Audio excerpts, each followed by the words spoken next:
B-Marsh Boxing, what's happening, world? Back at it with another boxing video. So, date June the 17th. Venue, pardon me, not June the 17th, July the 17th. Venue, TBA. Undisputed 154-pound titles on the line, WBC, WBA, IBF, WBO titles. Ray and Lineal Magazine, all on the line. Brian Castano from Argentina, undefeated, 17-0, versus Jermell, the Iron Man Charlo. Jermell Charlo, I think, is about 30-1, 18 KOs. Castano 17-0 with 12 KOs. Very good fight right here. This is a fight that I was definitely anticipating, a fight that I was pushing for, and I'm glad there's no obstacles, and both guys are willing to fight each other. This is great news. You know what I mean? I'm looking forward to this fight. This fight will not be on pay-per-view like Jermell Charlo's last fight versus Jason Banana Rosario. This fight shall be on regular Showtime. Showtime just pulled out a schedule that they have between May and I believe September, okay? 2 fights every month. Not bad, not bad, especially considering last year, Showtime was a little behind the schedule as far as, getting back into the bubble and getting back into the swing of things. And not only that, when they first came back on the scene, they put the Charlo brothers on a pay-per-view card. You know what I mean? Both guys headlined a pay-per-view card. But the card was good from top to bottom, absolutely. Was it worthy of a pay-per-view fee? I personally don't think so. As far as who the Charlo brothers were headlining and fighting, I thought those fights could have been on regular Showtime or PBC on Fox. But the cards were solid from top to bottom, absolutely, you know what I mean? So, I wasn't quite mad that they was charging, and especially considering there were big fights for both guys and everybody else on the undercard coming off a pandemic. No tune-up fights or nothing. They just jumped into the fire and got some pay-per-view revenue because, like I said, Showtime was slow on pace compared to maybe like Top Rank, you know what I mean? Top Rank was just having a lot of filler fights, you know what I'm saying? Not really fights of significance. But the Charlo brothers, they put their titles on the line, and the man, Jermell Charlo, collected 2 straps in his last fight.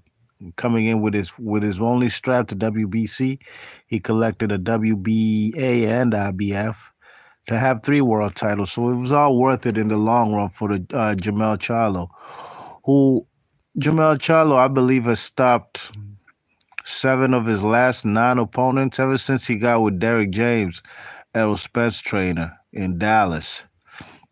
Because, the Charlo brothers are Houston-based fighters, you know what I mean? That's why the bigger Charlo, who's at 160, is still down with this man's down there in Houston, Ronnie Shields. All right, so them fellas, Jermell Charlo relocated north of Houston, went to Dallas, and he's been displaying some good punching power. Now, he has that 1 loss on his resume. I was rooting for the man, Tony Harrison, to win that fight. I just like Tony Harrison's persona more than the Charlo kid. They gave a victory, unanimous decision to the man, Tony Harrison. I personally had on my scorecard Jermell Charlo, who clearly winning that fight, you know what I mean? So, I was happy for Harrison that he's a world champion. But then again, I was like, he didn't win that fight, so I really needed a rematch. Jermell Charlo put the man, Tony Harrison, on the canvas once in round 2. Was not looking that good for Tony Harrison after round two, but Tony Harrison started outboxing this guy, giving him a boxing lesson up until he had a little blunder, a little showboating in round 11, and he got caught and he got clipped and he got knocked out and stopped. And that's how the man Charlo became a world champion yet again. Now, Charlo, as I've observed the guy, and I've been watching this guy for a very long time. I've been watching him on TV since at least 2009, 2010. These guys ain't no spring chickens. They've been on the boxing scene for a very long time, you know what I mean? So has Castano to a certain degree, So Castano's been a professional boxer for at least 9, 10 years, you know what I mean? The most notable names on the man, Brian Castano's resume, of course, Patrick Teixeira, Landy Lara, and the guy from France, Michael Soro, 154-pound guy. While Jermell Charlo, he's been mixing it up with good fighters in the last decade or so, you know what I mean?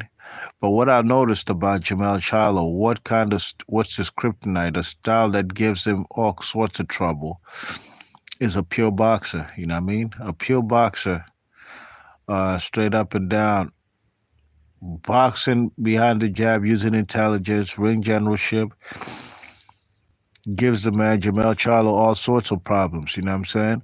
A guy like, what's his name? Brian Castano will be the shorter fighter for sure, but Brian Castano's a very good inside fighter, you know what I mean? So he's not typically or necessarily like the pure boxer, like what a Tony Harrison is, or what a guy like, what's that kid who was giving him a boxing lesson till he got clipped? John Jackson, Julian Jackson's son. I thought that the man at least got a draw or maybe lost that fight versus Jermell Charlo versus Vanis Martirosyan. That was a controversial decision, very controversial. So, you know, there's a lot to be said about Jermell Charlo. A guy like Austin Trout, he hit the canvas 2 times versus Jermell Charlo. But if it wasn't for him hitting the canvas at least twice, I probably would have had Austin Trout winning that fight, or at worst, it could have been a draw. You know what I mean? So Jermell Charlo has shown some vulnerabilities. There's no perfect boxer out there. You know what I mean? Every boxer has their flaws or imperfections and or insecurities about what they bring to the table. So it's up to Brian Castano to prove that he has an all-around skill set that can give this man Jermell Charlo a lot of trouble.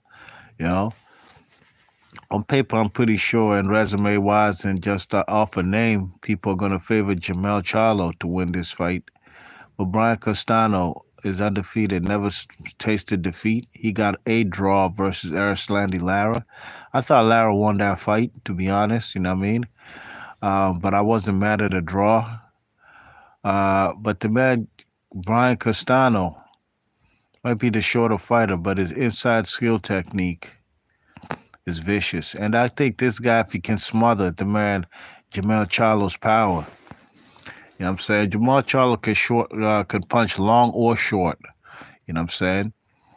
But if he can smother his power and not take clean shots, and if he's able to take, I'm talking about Brian Castano, if he's able to take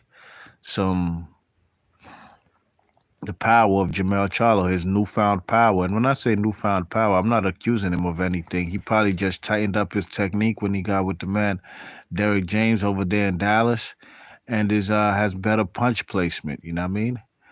But if the man Brian Castano can take Charlo's best shot, it's going to be a long night for the Charlo kid, and this fight's for all the marbles. We haven't had an undisputed champion at 154 since Winky Wright, since 2000, I think 2004, when he beat the man Shane Mosley. You know what I mean? You know what I'm saying? He beat Shane Mosley pretty wide, gave him a boxing lesson. Winky Wright came in with his IBF strap. Shane Mosley came in with his WBC and WBA. At those days, you only needed 3 titles to become undisputed. The three titles were WBC, WBA, and IBF. WBO was not recognized at those times as a major sanctioning bout. So that's how the man Winky Wright became undisputed, beating Shane Mosley, who had beat Oscar De La Hoya for 2 straps. Unfortunately, Winky Wright did not defend his undisputed WBC, IBF, and WBA titles. In the rematch versus Shane Mosley, only 2 titles were on the line, WBC and WBA. And that's because the IBF decided to, impose a mandatory Mando fights. And they were forcing the man Winky Wright to face his IBF mandatory, who was Kasima Uma from Uganda at the time. So Winky Wright had to put his cards on the table, think about it. Put up my undisputed titles versus Kasima Uma, Ugandan guy out of Africa, Uganda, East Africa, who is maybe a high risk, low reward. It's not known like that. Or fight again in a rematch with only 2 straps on the line versus a superstar in Shane Mosley, a future Hall of Famer. It was a no-brainer, and that's why Winky Wright went with the rematch with Shane Mosley, but no undisputed titles were on the line. But I'm looking forward to this fight, and I'm glad there were no obstacles, no resistance from either fighter. No sanctioning bodies are going to try and stop this fight. And I believe if Anthony Joshua and Tyson Fury fight, Josh Taylor and Jose Ramirez going to fight next year. I said next year, excuse me. This summer in May. And Charlo and Castano fight. That's going to be 3 undisputed fights in 1 year. I don't think I could recall the last time I seen that, especially in this new modern boxing age. It'll be a gift that keeps on giving, especially for 2021 with fights that we want to see. And got to give big up both participants in these undisputed fights. They want to chase greatness and become undisputed, and I'm all for it. I will be here to watch this. You already know. What's the deal, my man Jed Kyle? What's good, my G? Thanks for coming through. Salute. So yes, indeed, we have it. July the 17th. Jermell Charlo bringing 3 straps to the table versus, and his ring and lineal title. If I'm not mistaken, I do believe he has a ring and lineal title versus Brian Castano from Argentina. Can't wait. Be March Boxley, your thoughts and comments. I'm gone. Peace.